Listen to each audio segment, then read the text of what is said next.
Naquele dia, o céu respondeu com fogo. No dia seguinte, o mesmo homem pediu para morrer. Poucas histórias bíblicas começam tão alto e despencam tão rápido quanto a de Elias, um profeta que viu o impossível acontecer diante de uma nação inteira. Um homem que enfrentou reis, expôs sistemas religiosos inteiros e provou em público quem realmente governava Israel. O fogo caiu. O altar foi consumido. O povo, em absoluto silêncio, caiu com o rosto em terra. Por um breve instante, parecia que tudo finalmente havia sido resolvido. Como se um único evento fosse suficiente para corrigir décadas de idolatria, corrupção espiritual e manipulação política. Mas não foi, porque a maior batalha de Elias não aconteceu no Monte Carmelo. Ela começou exatamente depois, quando o barulho cessou, quando a multidão foi embora, quando o fogo se apagou, quando restou apenas ele e o peso esmagador de tudo o que ainda não havia mudado. Essa não é apenas a história de um profeta poderoso. É a história do preço invisível da obediência radical. Uma jornada que começa com o céu aberto e termina com um homem exausto, desejando desaparecer. E o que acontece no final muda completamente a forma como entendemos fé, vitória espiritual e fracasso. Elias surge na narrativa bíblica de maneira quase abrupta. Não há preparação, não há genealogia, não há construção heróica. A Escritura simplesmente o apresenta como um homem de Tisbe, uma região áspera, esquecida, distante dos centros de influência religiosa e política. Um lugar que não produzia líderes importantes. Um homem comum, carregando uma palavra extraordinária. Sem aviso, ele entra no palácio do rei Acabe, o governante mais poderoso de Israel naquele período, e declara algo impensável. O céu se fecharia, não por acaso, não por fenômeno natural, não por ciclos climáticos, mas por palavra profética. Uma sentença que afetaria diretamente a economia, a estabilidade política e a sobrevivência da nação inteira. Para entender o peso disso, é preciso compreender o cenário. Acabe governava um Israel politicamente forte, estrategicamente posicionado e economicamente ativo. Mas espiritualmente, a nação estava fragmentada. Ao seu lado estava Jezabel, uma rainha estrangeira que não apenas trouxe outra religião, mas a institucionalizou. O culto ao Deus de Israel estava sendo substituído por um sistema organizado, patrocinado pelo Estado e sustentado por poder político. Altares foram derrubados, profetas foram mortos. A fé ancestral não foi destruída apenas pela perseguição direta, mas pela assimilação cultural. Era mais conveniente se adaptar do que resistir, mais confortável misturar crenças do que sustentar convicções. É nesse contexto que Elias declara guerra ao céu fechado. A seca que se segue não é apenas falta de chuva, é um colapso progressivo. Primeiro, os riachos secam. Depois, as colheitas falham. Em seguida, o gado morre. Por fim, o povo sente fome. A escassez se espalha como uma sombra lenta e inevitável. Enquanto Israel definha, Elias desaparece. Não como um covarde, mas como alguém escondido estrategicamente. Deus o conduz para longe do palco, para um lugar isolado, um ribeiro, um ambiente de dependência diária. Ali, Elias não vive de excessos, vive do suficiente, água enquanto há água, comida enquanto há fome. Um dia de cada vez. O milagre não vem em espetáculo, mas em repetição silenciosa. Isso é importante. Porque antes de confiar a Elias um confronto público, Deus o ensina a sobreviver no anonimato. Antes de colocá-lo diante de multidões, o forma no isolamento. Antes de usá-lo como instrumento de juízo nacional, o ensina a depender diariamente do invisível.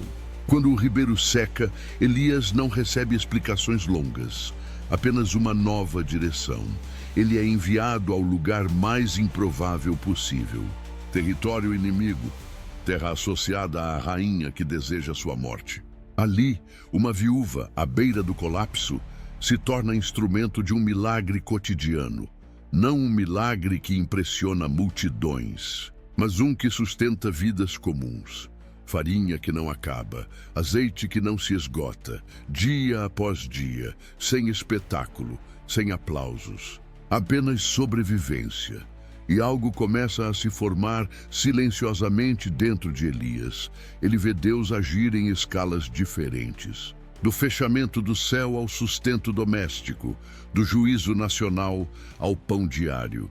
O mesmo Deus que governa o clima também sustenta o detalhe. O mesmo Deus que confronta reis cuida de cozinhas vazias. Quando finalmente chega o dia do confronto, nada é aleatório. O Monte Carmelo não é escolhido por acaso, ele é simbólico. Um lugar associado tanto ao Deus de Israel quanto ao culto ao Deus da fertilidade que dominava o imaginário popular. Um palco perfeito para expor a falsidade de um sistema inteiro. De um lado, centenas de profetas sustentados pelo poder político. Do outro, um homem só, sem exército, sem proteção, sem plano B. O desafio não é apenas espiritual, é psicológico, social, político. Elias confronta não apenas profetas, mas a indecisão coletiva do povo. A tentativa de servir dois senhores. A conveniência espiritual, disfarçada de equilíbrio. O ritual dos profetas rivais se arrasta por horas. Gritos, danças, desespero, sangue. Nada acontece. O silêncio se torna constrangedor. A ausência de resposta fala mais alto do que qualquer invocação. Quando Elias finalmente age, tudo é feito para eliminar dúvidas. O altar é restaurado, a lenha é encharcada. A impossibilidade é construída publicamente. Não há truque, não há margem para explicação alternativa. A oração é curta, sem dramatização, sem espetáculo, apenas clareza. E o fogo desce, não lentamente, não parcialmente, desce com violência, consome tudo, pedra, carne, água, pó. O impossível acontece diante de olhos atentos. O povo cai. A confissão é coletiva. Por um instante, a verdade vence. Mas esse instante não dura. O que muitos não percebem é que o Monte Carmelo foi o ápice emocional de Elias. 3 anos de tensão acumulada. Anos vivendo escondido, dependendo do pouco, carregando sozinho uma palavra pesada contra um sistema inteiro. O confronto público não foi apenas espiritual, foi psicológico, foi físico, foi emocional. E quando tudo termina, não há celebração prolongada, não há descanso imediato, não há acolhimento. O povo se dispersa, o barulho cessa, o céu se fecha novamente, agora sem fogo. E Elias fica sozinho com uma pergunta que começa a se formar silenciosamente dentro dele. Se Deus se manifestou de forma tão clara, por que nada mudou de fato? Jezabel continua no poder, o sistema permanece intacto. A idolatria não foi erradicada. A estrutura que matou profetas continua funcionando. A vitória espiritual não gerou a transformação política que Elias, talvez sem perceber, esperava. E então chega a mensagem. Não vem com soldados, não vem com perseguição pública, não vem com espetáculo, vem em poucas palavras, fria, direta, calculada. Uma promessa de morte antes do próximo dia. Elias foge, não porque deixou de crer no Deus que respondeu com fogo, não porque duvidou do milagre que viu com os próprios olhos. Ele foge porque o corpo cedeu antes da alma perceber. Porque a exaustão não avisa quando chega. Porque ninguém ensina que depois de uma grande vitória espiritual, o corpo cobra a conta. Sem olhar para trás. Como alguém que não foge apenas de uma ameaça externa, mas de uma frustração interna que cresceu sem ser percebida. Ele atravessa fronteiras, deixa pessoas para trás, Em Berseba, ele toma uma decisão reveladora, deixa seu servo, escolhe ficar sozinho. A solidão naquele momento não é consequência, é escolha. Elias não quer explicar, não quer ser questionado, não quer ser encorajado, quer apenas silêncio. Porque há momentos em que até a presença de quem se importa se torna pesada quando a alma está exausta. Ele segue mais um dia pelo deserto, e o ambiente externo começa a refletir o estado interno, seco, vazio, sem direção clara. Cada passo aprofunda os pensamentos. Cada quilômetro confirma uma pergunta que ele não consegue silenciar. Para que tudo aquilo serviu?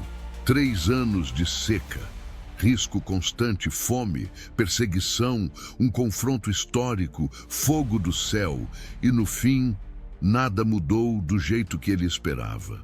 O trono continua ocupado, a ameaça continua viva, a idolatria continua respirando. Quando encontra um zimbro, Elias não constrói um altar, não clama, não profetiza, não confronta ninguém. Ele apenas se senta, a postura de um homem que chegou ao limite. E ali, sob uma sombra frágil, ele faz a oração mais honesta de toda a sua vida.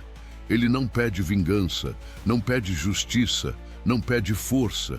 Ele pede para morrer. Basta, é demais. Esse momento é crucial para entender quem Elias realmente é. Ele não se vê como um profeta fracassado. Ele se vê como um homem vazio, alguém que deu tudo o que tinha, que obedeceu, que enfrentou, que venceu publicamente, e mesmo assim não encontra forças para continuar daquele jeito. Esse é o ponto que quase ninguém percebe. Elias não estava duvidando de Deus.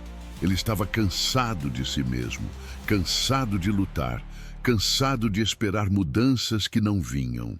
Cansado de ser forte o tempo todo, cansado de carregar uma responsabilidade espiritual que poucos entendem. E Deus não responde com palavras, não há sermão, não há repreensão, não há correção espiritual imediata. Deus não diz que Elias precisa orar mais, jejuar mais ou confiar mais. Deus responde de uma forma profundamente humana. Ele deixa Elias dormir. Enquanto Elias dorme, um anjo se aproxima, não para confrontar, não para ensinar, mas para cuidar. O anjo o toca e o desperta. A comida preparada, pão simples, água, nada sofisticado, nada simbólico demais, apenas o necessário. Elias come e dorme novamente. Pela segunda vez, o anjo o acorda, porque o caminho ainda será longo. Antes de tratar a crise da alma, Deus trata o esgotamento do corpo. Antes de lidar com o colapso emocional, Ele restaura forças físicas. Porque há momentos em que o desânimo não é falta de fé, é falta de descanso. Há momentos em que o desejo de desistir não é pecado.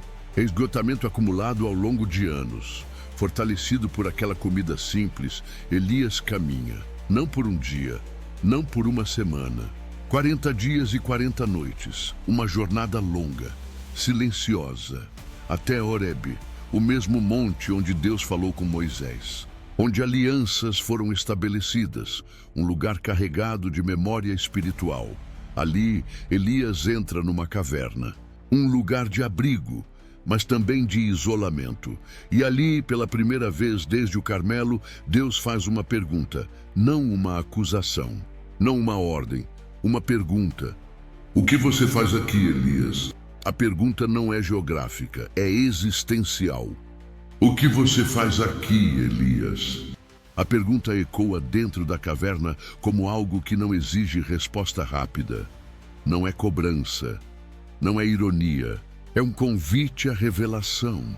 Elias responde despejando tudo o que vinha acumulando em silêncio. Ele fala de zelo, fala de obediência, fala de perseguição, fala de solidão, diz que foi fiel enquanto outros abandonaram, diz que está sozinho, diz que querem matá-lo. Nada do que Elias diz é mentira, mas também não é a história inteira. A exaustão tem esse efeito. Ela não cria ilusões do nada. Ela distorce a proporção, amplia a dor, encolhe a esperança, faz o presente parecer absoluto e o futuro parecer inexistente. Elias está olhando para a realidade através do cansaço. Deus não discute, não corrige naquele momento, não rebate argumento por argumento. Ele faz algo diferente. Pede que Elias saia da caverna. Então a montanha começa a responder. Um vento violento passa rasgando o lugar. Forte o suficiente para quebrar rochas. O som é ensurdecedor, a força é esmagadora. Qualquer pessoa associaria aquilo imediatamente à presença divina. Mas Deus não está ali. Depois, a terra treme, o chão se move, as estruturas cedem. O tipo de manifestação que assusta, impressiona, paralisa. Mas Deus também não está ali. Então vem o fogo. Chamas surgem consumindo o que está seco ao redor. Depois do Carmelo, esse seria o sinal esperado. Mas, mais uma vez, Deus não está ali. E então, silêncio. Um som quase inexistente, uma presença delicada, um sussurro que não invade, não impõe, não violenta, apenas está. E Elias entende, ele cobre o rosto, ele reconhece, porque o mesmo Deus que responde com fogo também fala no silêncio. O mesmo Deus que se manifesta no espetáculo também se revela na quietude. Elias precisava aprender que Deus não se limita ao auge emocional das grandes vitórias. Deus também está presente no vazio que vem depois. A pergunta se repete: o que você faz aqui, Elias? E a resposta é a mesma. Isso revela algo profundo. Elias ainda não mudou sua percepção. Ele ainda se vê sozinho. Ainda se sente o último. Ainda carrega o peso, como se tudo dependesse exclusivamente dele. E é exatamente aqui que Deus começa a reconstruir sua visão. Deus não o descarta, não o aposenta, não o substitui naquele momento. Pelo contrário, ele entrega novas instruções, mostra que a história continua em movimento.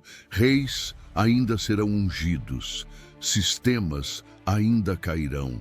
O juízo não terminou no Carmelo. O plano não dependia de um único dia. E então vem a correção mais suave e, ao mesmo tempo, mais profunda. Elias não está sozinho. Enquanto ele acreditava ser o último fiel, Deus havia preservado milhares, pessoas anônimas, invisíveis, silenciosas, que não se dobraram, que não se venderam, que não apareceram no palco do Carmelo, mas permaneceram firmes, longe dos holofotes. A solidão de Elias era real emocionalmente, mas não era real espiritualmente. Deus sempre preserva um remanescente. Mesmo quando os mais visíveis caem, mesmo quando os mais barulhentos se vendem, mesmo quando parece que tudo foi perdido. Elias precisava entender que não carregava o mundo nas costas. Nunca carregou. Então Deus aponta para o futuro. Um sucessor já estava preparado. Um homem comum, trabalhando, vivendo sua rotina, sem imaginar que seria parte dessa história. Elias não terminaria sua missão sozinho. Ele não precisaria carregar tudo até o fim. Quando Elias encontra Eliseu, nada é dito. Nenhum discurso, nenhuma explicação longa, apenas um gesto, o manto lançado sobre os ombros, um símbolo silencioso de chamado. Eliseu entende imediatamente. Ele pede apenas para se despedir, não por dúvida, por honra. O que acontece em seguida é definitivo. Ele destrói o que o prendia ao passado, queima o arado, sacrifica os bois, alimenta outros com aquilo que antes sustentava sua própria vida. Não há retorno possível. Eliseu segue Elias, não como alguém que substitui, mas como alguém que aprende. Por anos ele observa, caminha, serve, silencia. O texto bíblico não detalha esse período, mas o silêncio diz muito. Nem todo preparo é visível, nem todo chamado começa no palco. E então chega o dia. Elias sabe, Eliseu sabe, os outros profetas sabem, algo está para acontecer. A despedida não é simples. Elias tenta repetidas vezes deixar Eliseu para trás, não por rejeição, mas como teste, ficar ou seguir. observar de longe ou acompanhar até o fim. Eliseu não recua. Eles caminham juntos até o Jordão. O rio está cheio, sem pontes, sem atalhos. Elias toma o manto, fere as águas, o rio se abre, 2 homens atravessam a seco, um entrando no último capítulo, outro prestes a assumir uma herança pesada. Do outro lado, Elias faz a pergunta final: o que você quer? Eliseu não pede segurança, não pede longevidade, não pede reconhecimento. Ele pede porção dobrada do Espírito. Não é ambição, é compreensão. Ele sabe que não conseguirá sustentar aquela missão sem algo que venha de Deus. E então acontece, sem aviso, sem preparação gradual. O céu se move. Um carro de fogo aparece, cavalos de fogo, não símbolos, não metáforas suaves. Uma manifestação celestial violenta e gloriosa. Elias é separado de Eliseu. Um redemoinho se forma. O profeta sobe vivo.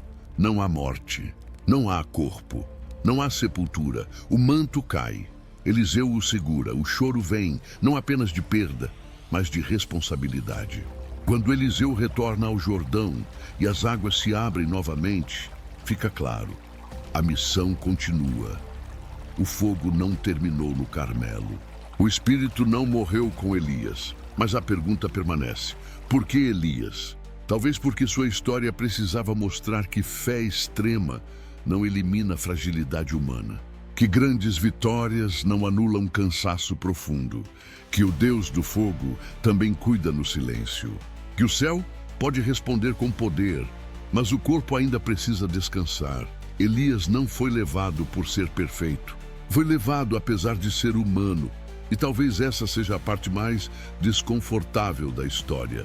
O profeta que fez fogo cair do céu pediu para morrer no dia seguinte, e Deus não o rejeitou por isso. O fogo pode cair, mas é no silêncio que Deus restaura. E talvez a pergunta que ecoa até hoje não seja sobre Elias, seja sobre quantos continuam fortes por fora, enquanto estão exaustos por dentro. Se essa história falou com você, escreva nos comentários. Às vezes, nomear o cansaço é o primeiro passo para continuar. E se você quer entender histórias como essa, que não romantizam a fé, mas revelam o que existe por trás do poder, inscreva-se no canal. Porque algumas verdades não gritam, elas sussurram, e só quem para consegue ouvir.